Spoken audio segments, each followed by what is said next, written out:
Hi, I'm Mark Beck. And I'm Megan Salois. We're coming to you from Sunset Plaza here in Kalispell, Montana. And this is Selling Montana, a podcast about business, entrepreneurship, and real estate here in Montana. And we have an amazing guest with us, Pilar Ogier. Yes. Hi there.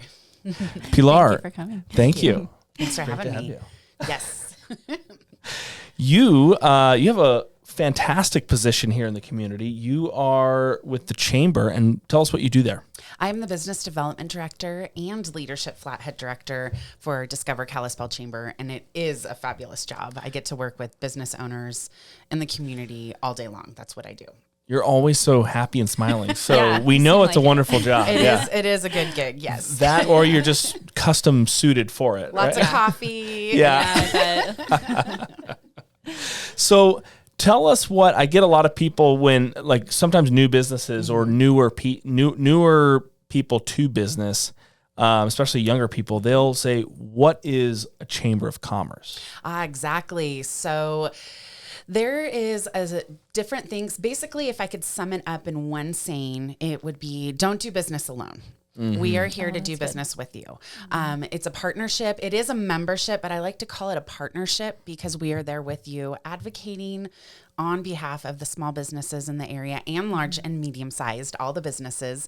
And we, historically chambers, they called it the 3 Ps. It was parades, parties, pageants. Within the last decade, a lot of chambers across the nation have migrated over to the 3 Cs model, and it's convener, catalyst, and champions. And so we're really working, a lot of times behind the scenes, people don't know what we're doing, but we're advocating on a local city level, county, state, and even national level for businesses and the issues that impact us here in our community. Wow. Okay. That's a really good way to sum it up because to be honest, I'm never really sure exactly what the chamber does. So I know it has to do with businesses in the valley, but Fair.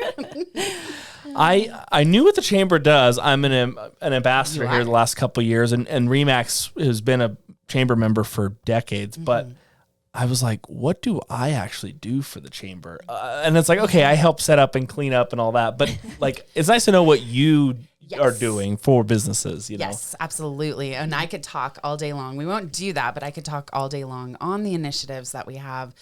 Our priorities this year are the police, so public safety. There's a levy that's being proposed right now. So the city is doing a huge campaign on educating people what the need is. And, in your guys' industry, you'll hear a lot of people talk about, oh, my property taxes or this or that. I don't need any more taxes. If people will look at the history maybe of the last 4 or 5 years and really look at what the actual numbers are that have gone up, it's not as high as people think. And when you look at that across the board and then you look at the needs, of what we need in the community with more people moving here, which is amazing. The growth over the last several years. Yeah. We look at that and we look at response time for the police or fire ambulance. And nationally, it's around 6 minutes. And you'd have to go to the city's website to get all statistics. So don't quote me on all of this. But locally here, it's around 9 minutes. So if you're in an emergency, 3 minutes could be. Yes, it is. If there's, a stroke happening or anything. So we have partnered or we have agreed, our board, and then so staff will get the message out to tell the story of why that's important, how it affects us. And those are one of the things, and those are controversial topics. And our president and CEO, Lorraine Clarno, she's not afraid to take a stand of what's right for the community, what's right for our businesses. And sometimes it's having those difficult conversations and talking it through.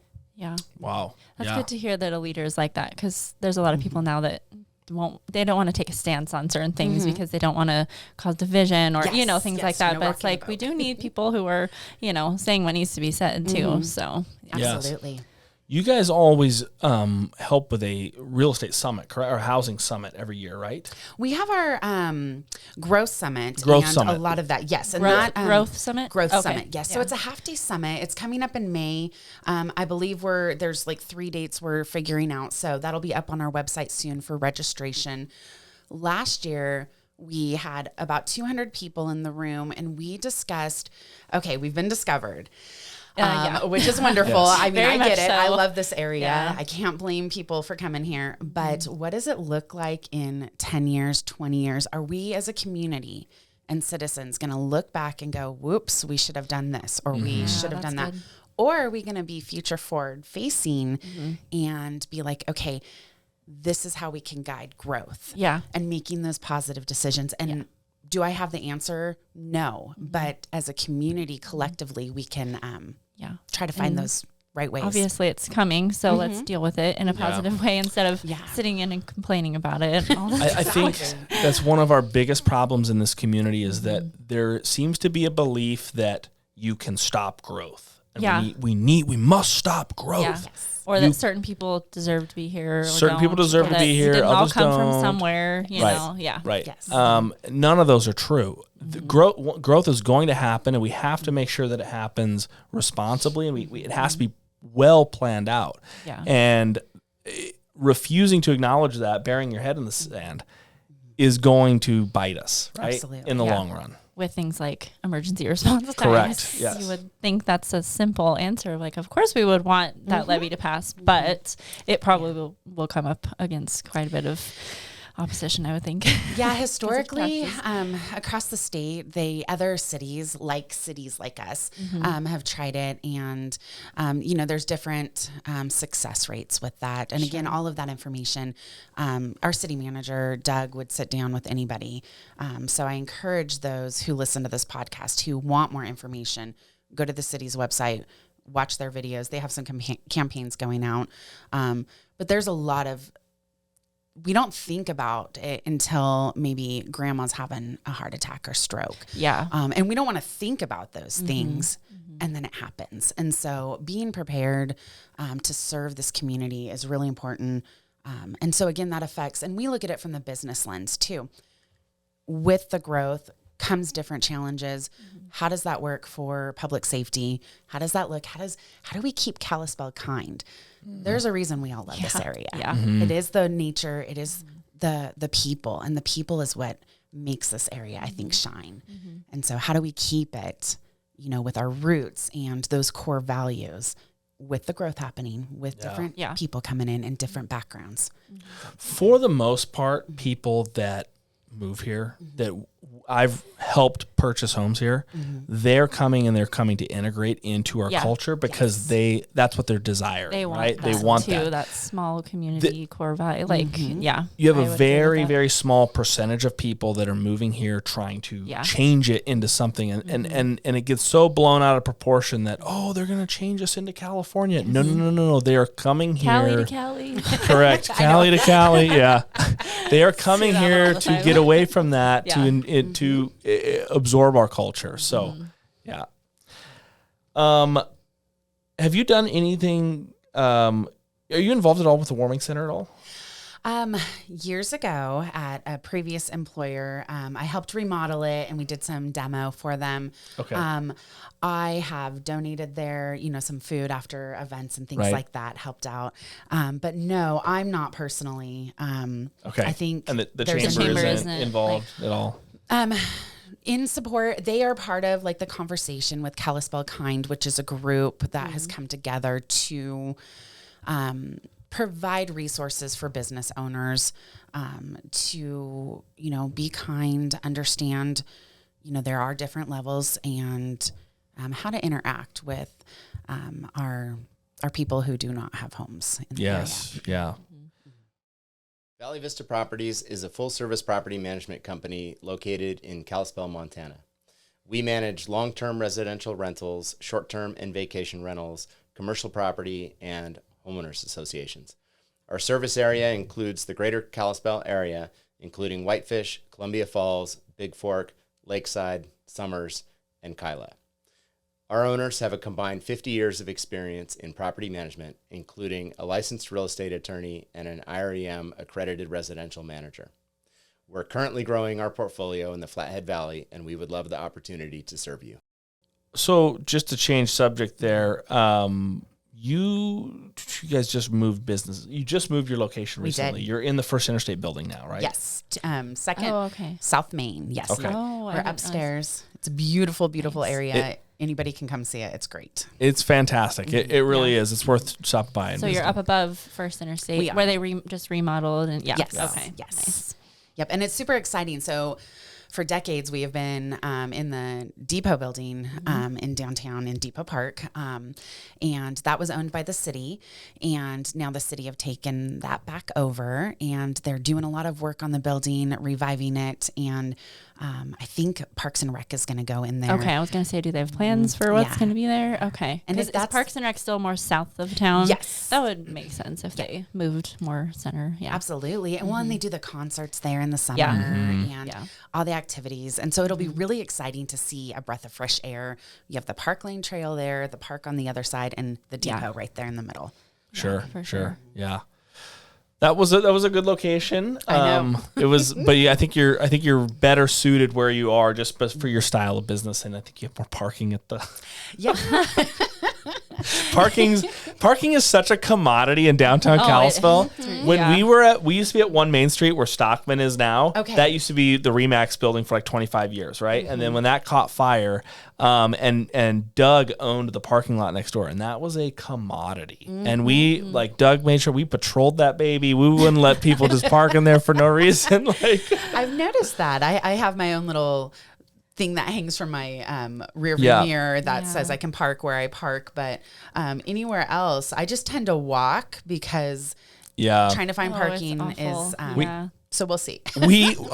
Kalispell has got to build a parking garage. Yeah. Just like Whitefish has. And I know, so I'm going to get crucified for this, for people to say that. I was going to say. No. Yeah. It is it's so bad. It is. Anytime. Any project that comes in, they have to integrate a parking garage into there at least, and it make it paid parking too, or whatever you need to do to make it work. But it's got to happen. I think that's been the most exciting thing about working at the chamber. I'm almost at 3 years. I have chamber experience from a couple decades ago, but learning the ins and outs of what makes our community happen, sitting in the government affairs committee and hearing about, lake levels, that was a hot topic, the dams, what Flathead Electric is doing and how if they remove the lower Snake River dams, how that affects us here.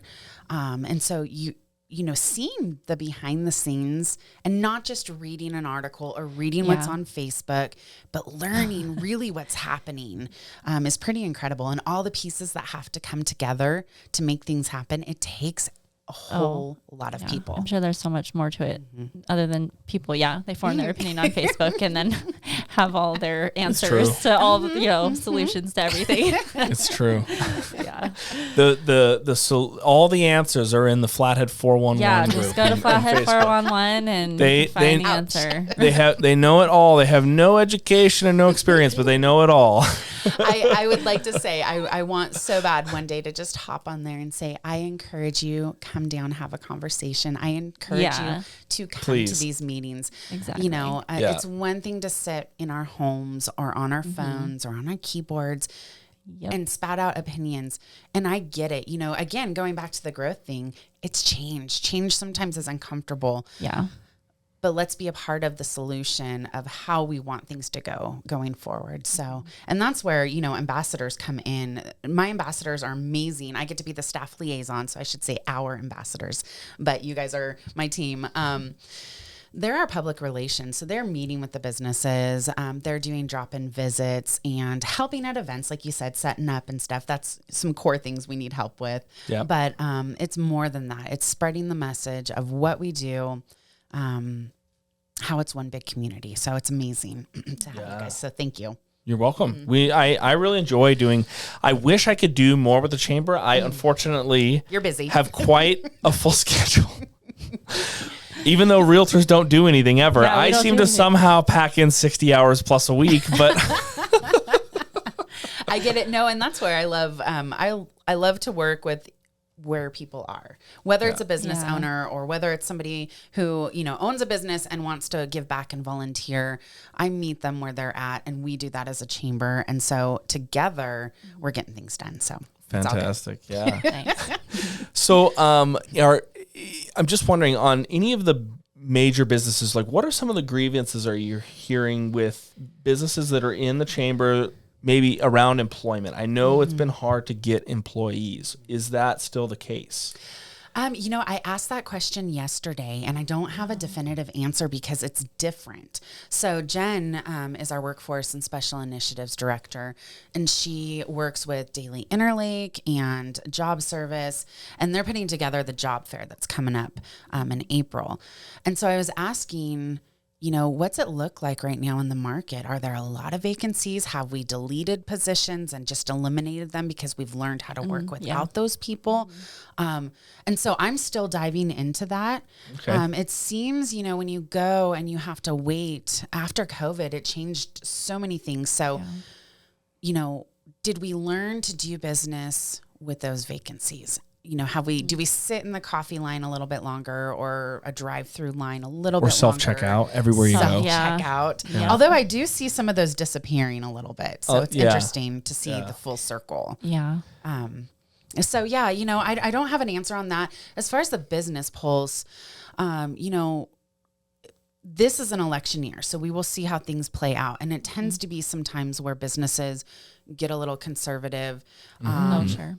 And, but I will say, like, sponsorships are there, membership is there, but there is an air of caution right now. Sure. People are kind of looking to see how this year's going to play out.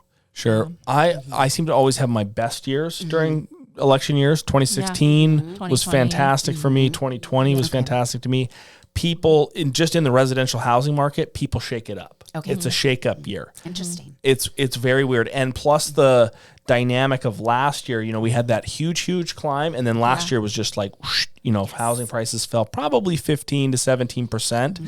Rates are coming down. We ended the year at 8% interest rates. And I'm seeing loans lock in the low sixes right now. Yeah. So that changes a buyer's ability to own a home drastically. I think that's increases their purchase price by over $30,000 or $50,000 to 2%, right? So that's a lot more buying power for the average resident here. Yeah, absolutely. Yeah, or makes your payment at least a little more affordable. Yeah, makes the payment a little more affordable. Yeah, what I've noticed is just my own perspective here, and as that there's lots of job opportunity, very high paying jobs.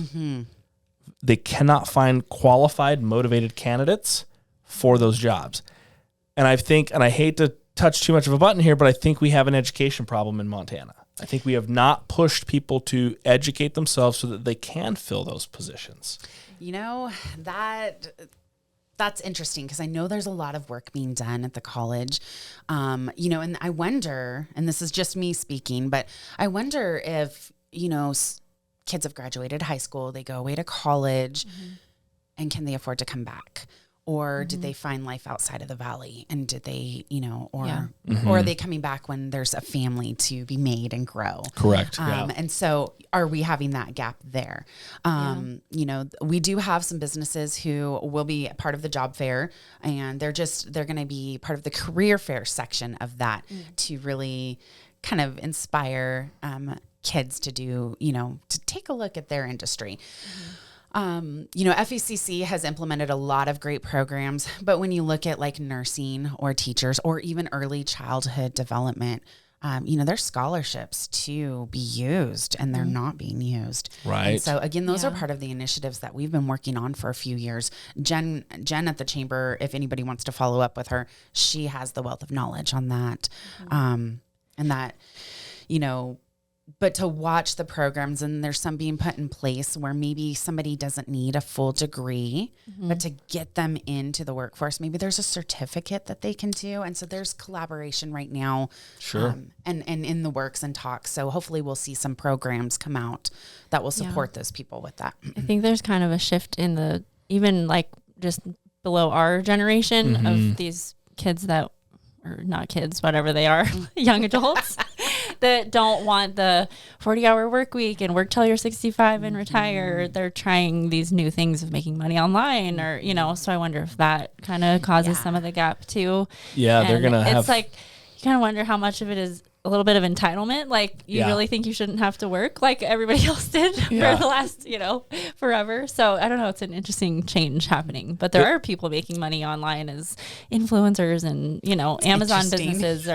Amazon ships, or like they have 3 cars they rent on Lyft or whatever. Yeah. But There's different ways. Those are it's very small percentage of those businesses, just like it's the smallest percentage of realtors. Like most people that get a real estate license, become a realtor, they don't create a real estate business. They create a part-time job for themselves that does decent in a good market and dies in a bad market. That's how 80% of realtors actually are. Yeah. The top 20%, like us, we have systems and programs, and we have an actual business that functions, right? And we're here working our business 50 hours a week. Imagine that. Yes. Yeah. It takes a lot of work on that. I saw that. So prior to the chamber, I did work at a real estate company here locally, and I did their marketing. So I wasn't licensed or anything, but I saw that. And when I was doing the marketing, just as soon as I would post something to social media saying just listed, that broker was saying, hey, post, it's under contract. So I saw a huge influx of people. Yeah. And you know what? That's human nature. What's the easy money? What's the easy way? Get on the bandwagon. Yeah. So I see a lot of the people, what I'm hearing from like NMAR, not a lot of people dropped their license. You would know more than me on this. However, I do see those people working at other businesses to do it.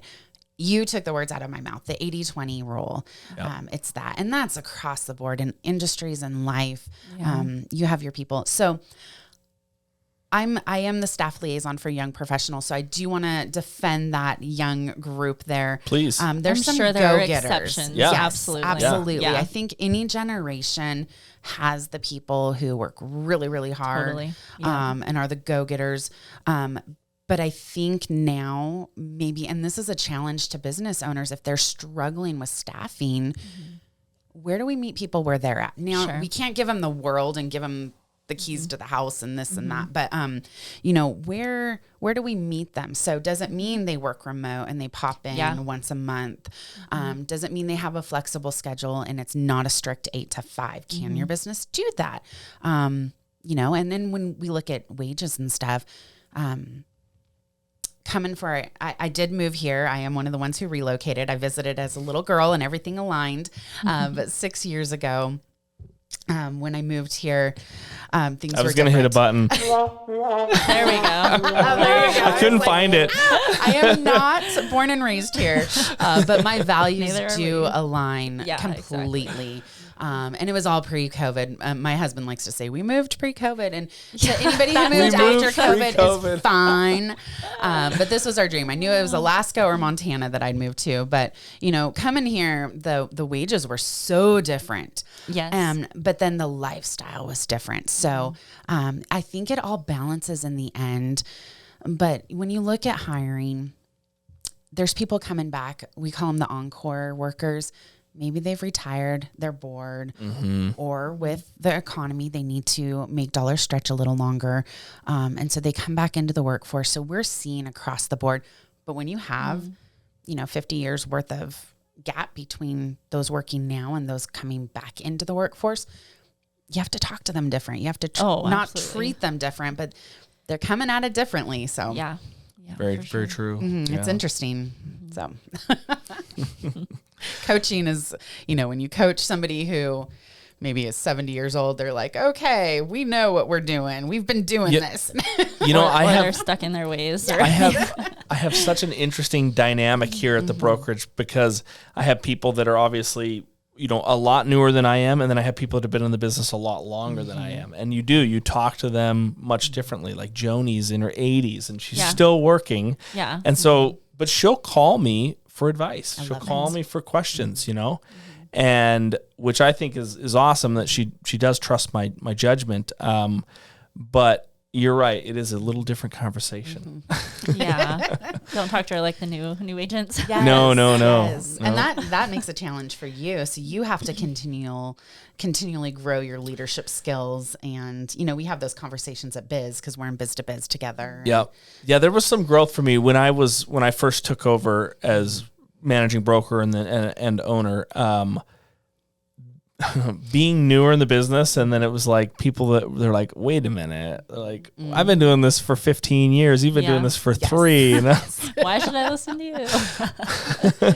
Because I remember things really well. I promise. I retain information. Yes. Yeah.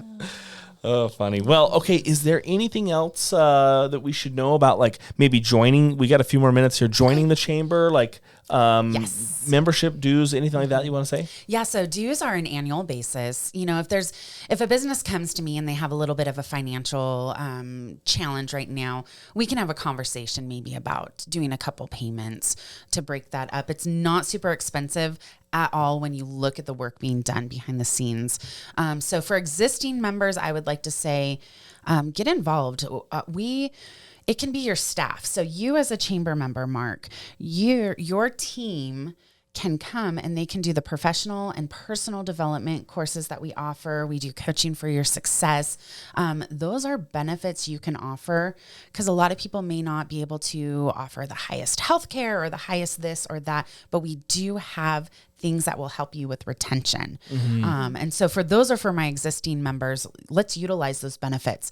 I love doing benefit conversations. So if they have questions on how do we use this, I always tell somebody if they're going to join just to come to events, which is important, but if that's the only reason, we need to look at this from a different perspective and look at the advocacy and the behind the scenes. You know, I did say public safety and we're also working education. So I'm glad you brought that up.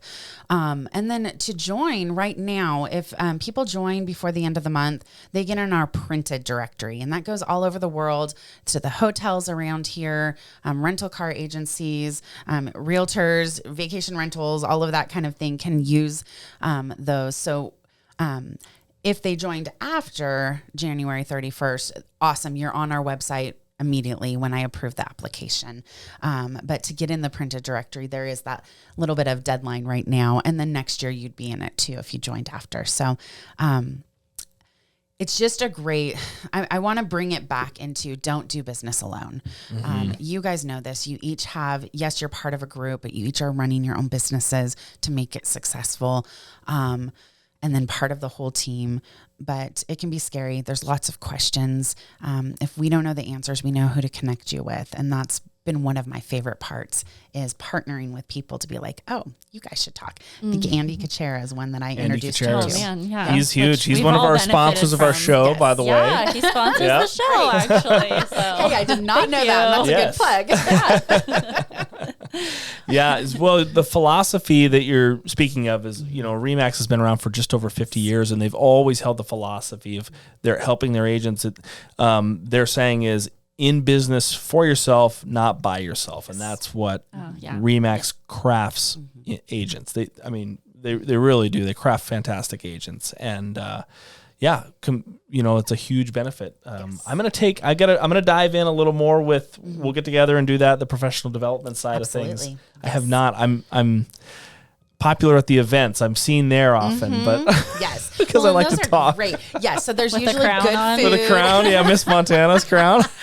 Did you do that? Did you get Maddie's crown? I did. She let me wear a crown, and then she came on the podcast and wore it. I wore it too. So love it. And we dubbed him the RE King. I love it. I could see you doing that.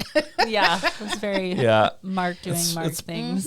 Yep. Yes. Yeah. So instead of networking, let's change that verbiage to building relationships. 100%. Not doing business alone, and then having the conversation. So if there's an issue, bring it.